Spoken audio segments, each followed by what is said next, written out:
Tokyo is the biggest city on Earth. More than 14 million people live here. The train system looks like a bowl of tangled wires. Signs are filled with Japanese text. Even experienced travelers worry before their first visit. But here is the surprising part. Tokyo is actually one of the easiest major cities to explore once you understand a few simple basics. The trains are incredibly reliable. The streets are safe.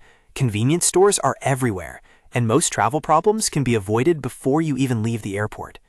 In this video, you will learn how Tokyo is organized, how to use the train system, which travel passes are worth buying, how to handle money, and the local manners that make your trip smoother from day one. Let's start with the most important thing, understanding Tokyo's layout. Tokyo is enormous, but most first-time visitors spend nearly all their time in a handful of major areas. Think of Tokyo as several smaller cities connected by trains. In the east, you have Asakusa and Ueno. This is where you will find traditional Tokyo: temples, old shopping streets, museums, and slower-paced neighborhoods. Asakusa is home to Sensoji Temple, the oldest major temple in the city. Ueno has large parks, street markets, and several excellent museums. If you want history and culture, begin here. In the west, you have Shibuya and Shinjuku. This is the Tokyo most people imagine before they arrive. Giant video screens, neon lights, packed intersections, endless restaurants and shopping. Shibuya feels youthful and energetic. Shinjuku feels massive and intense. Together, they form the modern heart of the city. In the center, you have Tokyo Station and Ginza. Tokyo Station is the main transportation hub for bullet trains across Japan. Ginza is known for luxury shopping, department stores, and polished city streets. This area feels cleaner, quieter, and more upscale. In the north, you have Akihabara and Ikebukuro. Akihabara is famous for electronics, anime, gaming culture, and hobby shops. Ikebukuro is a busy entertainment district with shopping centers and anime culture mixed together. If you enjoy gaming, manga, or tech culture, these areas are worth visiting. In the south, you have Shinagawa and Odaiba. Shinagawa is mainly a business district, but it is an important transportation hub. Odaiba sits along Tokyo Bay and feels very different from the rest of the city. Wide streets, waterfront views, shopping malls, and futuristic architecture give it a more relaxed atmosphere. For most travelers, these 5 zones become your mental map of Tokyo. Old Tokyo in the east, modern Tokyo in the west, luxury and transport in the center, pop culture in the north, waterfront views in the south. Once you understand that structure, the city starts feeling much smaller. Now let's talk about transportation. Tokyo has one of the best public transport systems in the world. It is fast, clean, safe, and incredibly punctual. There are 3 main rail operators you will use most often: Japan Railways, usually called JR, Tokyo Metro, and Toei Subway. These are separate companies, but as a traveler, you usually do not need to worry about the difference. They connect smoothly across the city. The single best tool for navigating Tokyo is Google Maps. Type your destination, and it will show you the exact train line, departure time, platform number, and total travel time. In many cases, it even tells you which train car is best for faster exits and transfers. Trust the app. It works extremely well in Tokyo. One important tip: do not rely on taxis unless necessary. Tokyo taxis are clean and professional, but they are expensive. Traffic can also make them slower than trains during busy hours. For most trips, trains are the fastest option. The first thing you should get after landing is an IC card, or integrated circuit card. The 2 main options are Suica and Pasmo. These are rechargeable smart cards used for trains, buses, vending machines, convenience stores, and many restaurants and shops. Instead of buying individual train tickets every time, you simply tap your card when entering and leaving the station. It makes traveling dramatically easier. For tourists, the Welcome Suica is one of the best choices. It does not require a deposit and can be purchased at major airports. You can load money onto the card using ticket machines inside stations. Most machines have English menus. Even if you only stay in Tokyo for a few days, an IC card saves time and stress immediately. Now let's talk about transportation passes, because choosing the right one can save a surprising amount of money.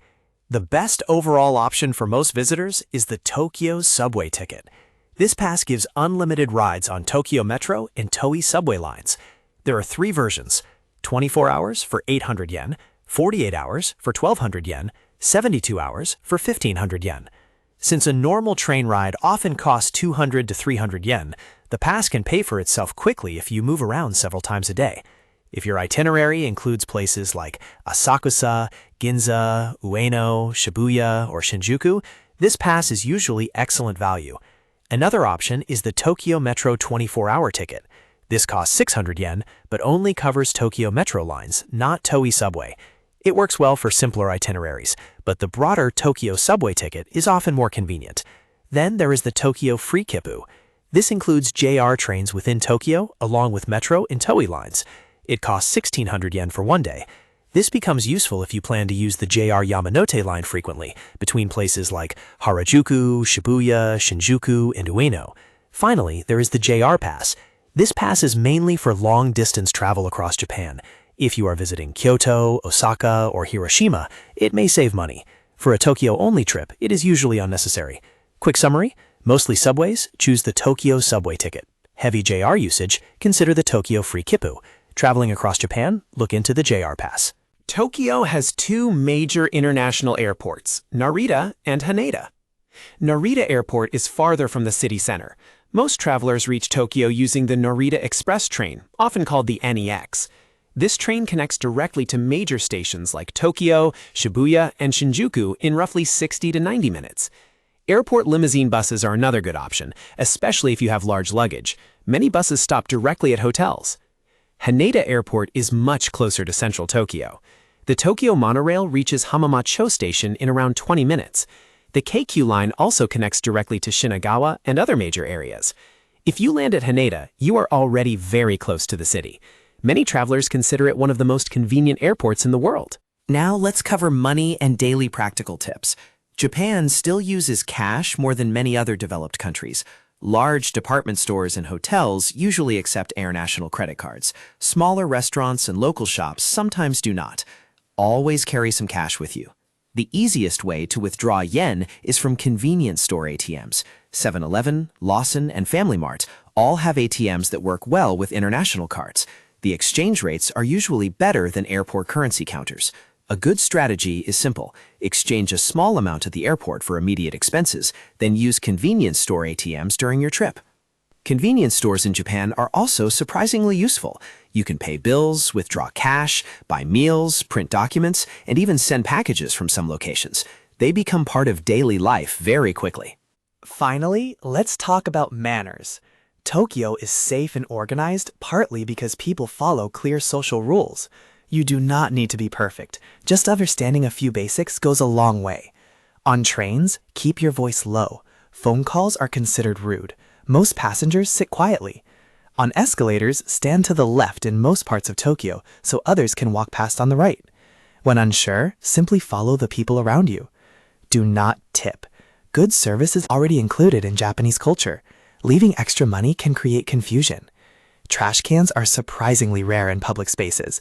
Many people carry a small plastic bag for wrappers and bottles until they find a place to throw them away. And one more important point. If you enter a traditional restaurant, temple lodging, or someone's home, you may need to remove your shoes at the entrance. Clean socks matter more than you think in Japan. Before we finish, here are the 3 best areas for a first Tokyo trip.